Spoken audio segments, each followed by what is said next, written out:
Hello and welcome to this video looking at Shakespeare's language.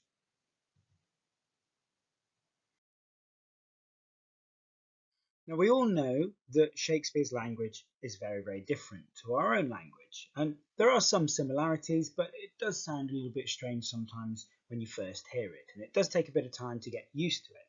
Now some of the things you need to remember is that some words have changed meaning, and words are constantly changing, and we're getting new words for new things and new ideas.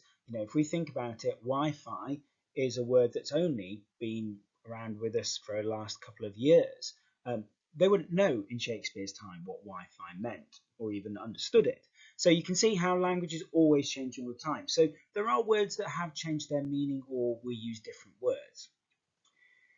We also have words that are no longer used, and some of the words we're going to look at in some of the other slides, we no longer use them. And so, it's getting used to those words. And sometimes we have new words to describe things, and sometimes we've got different words to describe things. And also the pronunciation, how we say words, has changed over time. And actually, if you listen to how Shakespeare's language and how it would have been read in Shakespeare's time, you'd notice it's very different to today. And probably for some of us, we wouldn't be able to understand some of the pronunciation of how things are said. So we need to understand, why is there a big difference between the way that Shakespeare was writing those hundreds of years ago and today? Well, usually before, people just wrote things down and really they thought about their own spelling of words. And so they write things down, and even Shakespeare spelt his name so many different times, it's unbelievable. And so there wasn't any kind of rules in terms of getting things down. Then we started having printing presses, and people started publishing and printing pamphlets and small manuscripts, and that's when we started to kind of look at how things are written and looking at how we could read things. And then we had the dictionary, and the dictionary was introduced, and what that allowed us to do is have some standardized spelling of words and actually collections of words, because often to that point we didn't have that. And so that's what changed it. And then once we had a dictionary and a set way of spelling words, we then had, in schools, you were able to tell people how words should be spelt, instead of people just guessing how words should be spelt. And so that, added to the increased amount of books and the fact that books were quite cheap later on in time, meant obviously we had a different way of how we looked at language.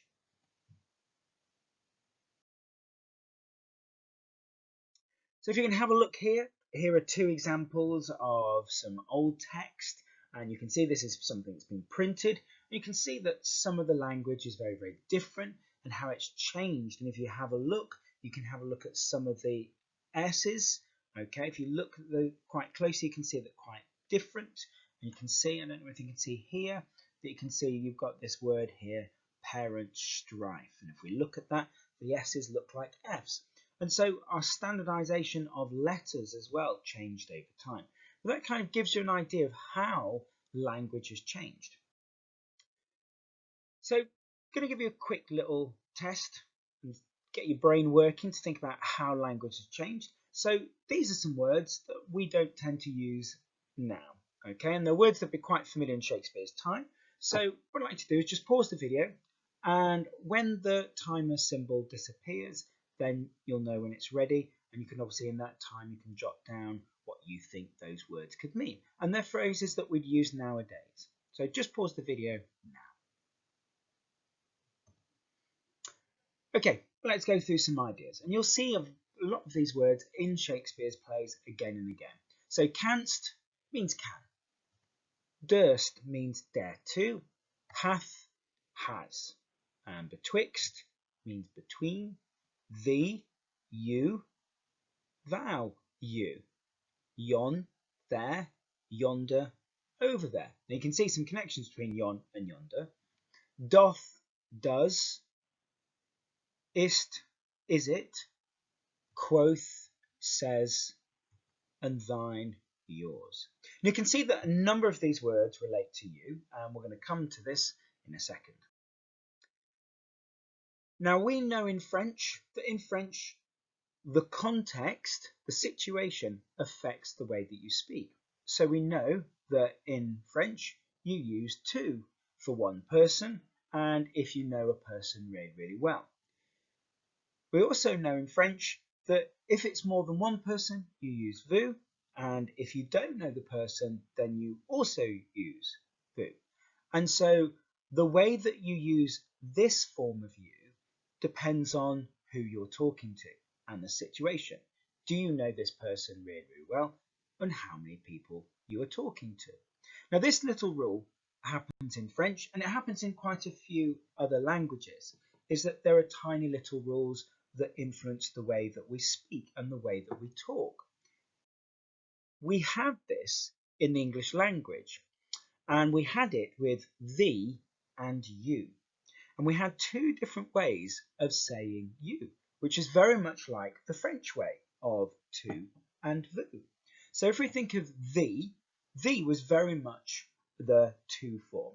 If you know somebody really, really well, and you're of the same class, so they're at the same level of you in society, then what it did is it showed that you were at the same level of them. So you're kind of an equal. So, for example, if you were somebody that sold things like a baker, and somebody else was a baker and they spoke to you, then they would use thee. If you used it in a different situation, so for example, if you spoke to a lord or a lady and you're a baker and you use the word thee in your conversation, that would show a lack of respect because it's quite an informal way of speaking. Now, you is like vous. So if you don't know that person very well and you want to show respect, so you would use you in a very respectful situation. So a child would use you to their parents, but they'd use thee for their friends.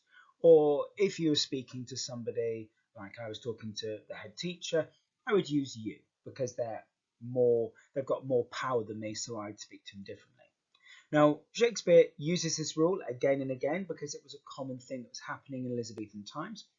And he also uses it to insult people because if you use the wrong version of you and thee, then that could be an insult.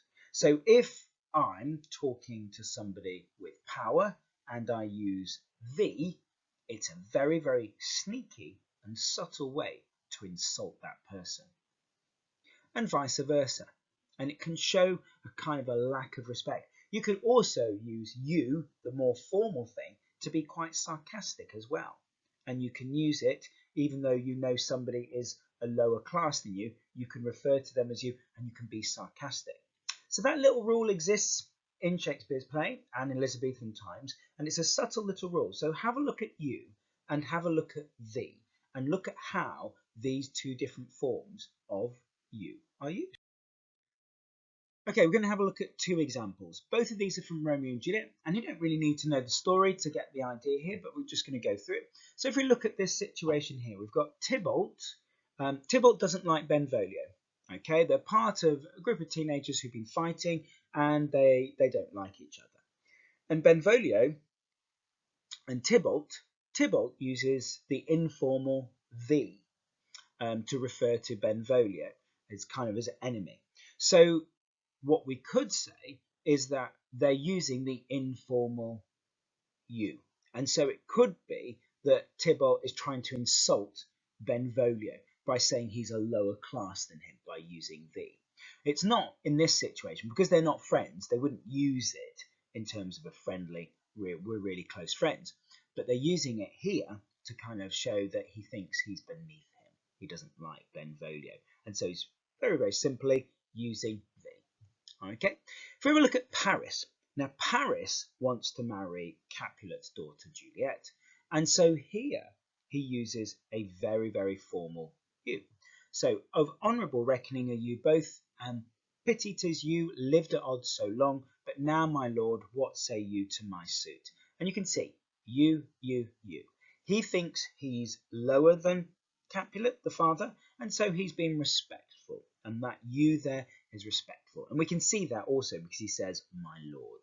and he's talking to him like, he is something greater than him. And here we can see the examples that we've got